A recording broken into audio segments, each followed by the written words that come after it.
We're delighted and privileged to have Alia Khan with us at the Women's International Leadership Forum. There are 500 women out there and about 100 speakers from all over the world who have joined us. They're thought leaders, they are game changers. We have actually one game changer with us. Alia, you are certainly one of them. Thank you, and wonderful to see you. You too. And we found out that Alia, we know the family and everything is so cool. So we are bizarre how that happens. Absolutely bizarre how it happens, Yeah. but it's wonderful to connect. Alia, what's your story? Oh gosh. What's the thing behind all of this? You know, change maker is a great word, isn't it? Words, I should say. I think we all, at some point in our lives, realize our purpose, and then we go after it. And it doesn't always happen as planned. I always say when you make a business plan for a business, don't count on that, because whatever you've written as that perfect little plan to launch your business and make it successful never happens that way. And that's life. So the purpose was to see how I could help and make things, make life better for those that I can affect. And that's something I learned from my mother, who you know. And so the idea was always stay within your circle of influence and always try to influence whoever you can to the best of your ability. For me, leaving California and coming to this region meant getting back in touch with my roots. And that was a huge thing for me, because here I was, a real California girl, coming to a Muslim country, because my parents had retired and they came here. My brother had set up over here. So we kind of had a family base here. And so it was easy for me to fit in right away. And it was all about learning who I am and what it means to be a Muslim woman. At some point, I decided to get up and go to Jordan for a year to learn a little bit more from an institute called Qasid Institute. They teach you Islamic sciences and Fusha Arabic, and it's a wonderful little school. And when I came out of it, I was so profoundly moved. I thought, my goodness, I need to figure out why everybody else isn't as moved as I am. To have this knowledge and to understand the spiritual value of the blessings that we can sort of tap into, that are there, that are our rights, all the things that we're taught as Muslims. And then came the day where I started covering. I did my Hajj and I started to cover, and it became even more profound for me to sort of understand what the meaning of that was, and how that affects anybody else, if it does at all. And I was being told by the media it affects everybody. Everyone's pissed off in Europe, in France. They don't like it if So I was sort of getting all these mixed messages from the media about what it means to be an outwardly Muslim woman who kind of has to wear that identity when she starts to cover. So for me, setting up the Islamic Fashion and Design Council was a very personal journey. First and foremost, because I wanted to understand how you could be more stylish. So it was a very sort of straight up aesthetic reason, to be more stylish and more fashionable while still observing whatever, your faith-based values are. And that was wonderful, because I realized that the options are great. Then and it wasn't the council when I first explored this. It was about coming up with my own line. But when I started doing the due diligence, I realized there's no council, there's no even agency, organization, or a chamber of commerce that can give you specific data or information when you want to get into modest fashion. So for me, there was an opening here, and I thought, you know what? It sounds to me like anyone that wants to be in this space, which is huge, by the way. It's, what is it, depending on what report you listen to, it's heading towards a $500 billion spending power. So I thought, we need to sort of bring this industry together, and we need to come up with initiatives to really help support and develop it. And that's how the Islamic Fashion and Design Council came up. It really, I didn't know where it was going to go. Yes, I did.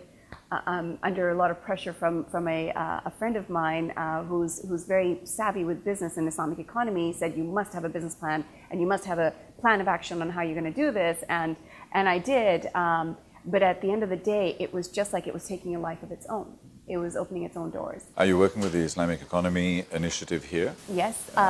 Well, I mean, I'm most grateful, and I have to say, to the DIEDC, Dubai Islamic Economy Development Center, because Abdullah Awar, who's the CEO, has been fantastic and so supportive, and the Dubai Chamber, everybody over there has been incredible. So I would say we've got a very friendly relationship, and it's been wonderful to sort of support them or help them wherever they've required it. But what's really nice about IFDC is that it genuinely is a global initiative. So we have 9 offices worldwide, and we work with governments, we work with media entities, retailers. We try to support and develop opportunities for the industry players, the designers, and it's been really rewarding. You're now being embraced by a lot of Western designers also. I saw recently a fashion show which, in London, I think it was, where there was the complete Islamic line. Are you part of that process? Are you influencing those kinds of decisions? Well, I mean, London Fashion Week definitely did do some wonderful things for Islamic and modest fashion. And I would say all the fashion weeks are getting savvy to that. And we do partner with fashion weeks as well. But I know specifically when that happened with London Fashion Week, the media sort of was calling us from all over, and it was wonderful to be able to help support and develop. So we took that and we sort of recognized the opportunity in it for the designers. We worked with CNN to get some of the ladies that were featured on the runways into CNN to be interviewed. So we try to really keep the story straight, if you will. We really try to help people to understand. And by default, what's happening is that IFDC is helping to almost rebrand this image of Islam. Would you consider rebranding yourself from Islamic fashion to ethical fashion, to modest fashion, through the new fashion? Yeah. Tariq, it's really interesting that you're asking that question, because I think that was a question that was constantly being asked me right from the beginning. Everyone said, "Why are you putting the word Islamic in there? Why?" Look, the bottom line is, I think people are trying to bend and shape and mold things into making it more appealing and appeasing, sort of like the general audience. And for me, I don't think that's 100% embracing the truth.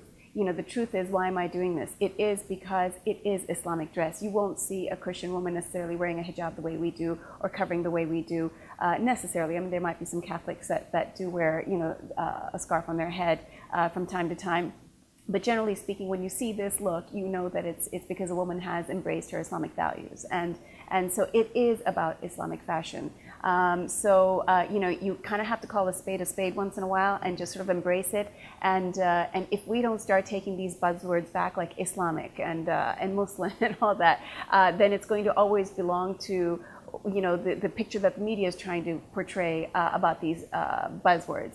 And really, I think we need to bring them back home to us and rebrand them and reposition them and show the truth and say, you want to see Islamic fashion, come and take a look at it. Yeah, I mean, you're bringing in the coolness factor while retaining your values. The real factor, if it's cool, that means it's just a real, it's a fact. And that's I think what was the most eye-opening thing in my journey with IFDC. I've been asked to speak all over the world. I've been to Italy, Europe, all sorts of Western countries, and the number one thing that I get approached with when I finished my talk is the Western women will come up to me and say, you've changed our impression of Muslim women, and that feels nice. That's rewarding, because I didn't expect us to become as successful, as big as we have. And I think that's because we remained sincere and true to what we were, and we really didn't think about how much will we make or how big will we get or whatever. It was really about being true to the cause and the intention of what we were doing. That authenticity comes through, and you are a great role model. Extending from that, your role here at the Women's International Leadership Forum, what are you doing and what panels are you on? Yeah, so they've asked me to be on the Game Changers panel, which is great. I'm very excited about that. We have a lot to say. We have a lot to talk about. And I want to make it clear, I never got into this because of fashion, although as fun as fashion is, and there's a lot of benefits to loving fashion. To me, still there's an emptiness, to that space. So it would be too shallow for my liking if it was just about that. When you talk about Islamic fashion, and again, you're going back to those words, there's a deeper meaning. There's a reason. There's a purpose. There's all of these meaningful sort of like this wisdom that comes out of why we do what we do and why we embrace the lifestyle that we embrace. And really, that's the story to tell. And that's what gets people.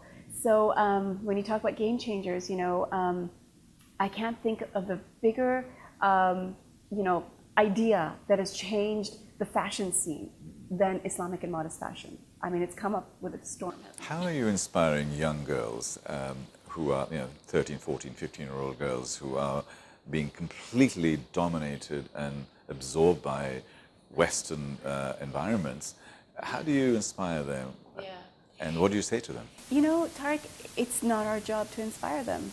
We're not a religious council at all. I mean, my goodness, I'm sure some people buy the scarves from the designers and wear them as sarongs on the beach over their bikinis. It's not about telling you how to dress or what to dress or where to, and for your information, I think it's interesting to note that those 13, 14, and 15-year-old girls are inspiring themselves. There's just this natural inclination that young ladies tend to have to whatever style that they'd like to embrace. I mean, I have this one young lady who's a wonderful, wonderful girl, dynamic, lovely, subtle personality, and she's so inclined towards wearing a hijab, and none of her family is of that opinion at all. In fact, I think, she was saying jokingly that I get into a fight with my mother because when we go to a beach in Spain, she says, "You're wearing too many clothes." and I'm always afraid that, I'm not wearing enough. So, it's a very natural thing, and it has to be naturally inspired. I don't think we can try to inspire each other to be any way other than just the best of ourselves. Is the council more an advisory leadership role, or you have a commercial component within it? Yeah, so the council, I think naturally by default, we have to take that role where we do end up being the mouthpiece, and we do speak on issues. We get called by a lot of media, and there's a lot of hot topics surrounding this, so it's just a very natural call to make to us.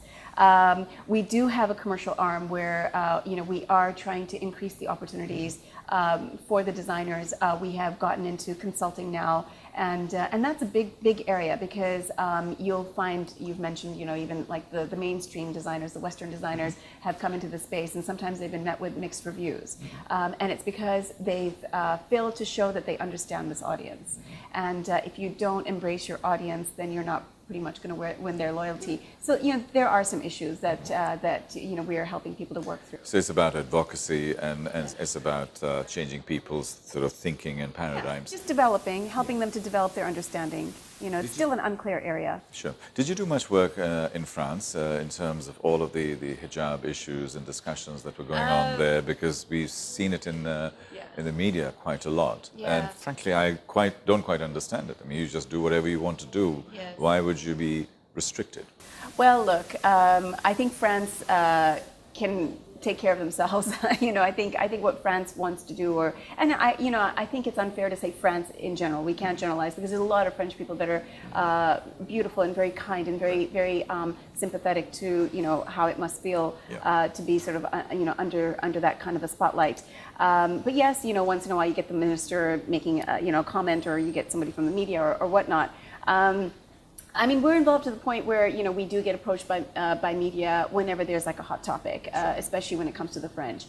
So we say our two bits, and we try to sort of keep things as genuine and wholesome as possible. We try not to manipulate that opportunity for any reason or purpose, because I think if you're real and if you tell them, look, we have no reason to sort of feel intimidated by this. This is an opinion. I mean, the world is full of opinions, some good, some bad. Yeah. And I think what that does is by default, it becomes an example for those that might feel intimidated or might feel a little bit upset by the harsh notions that the French might tend to come up with.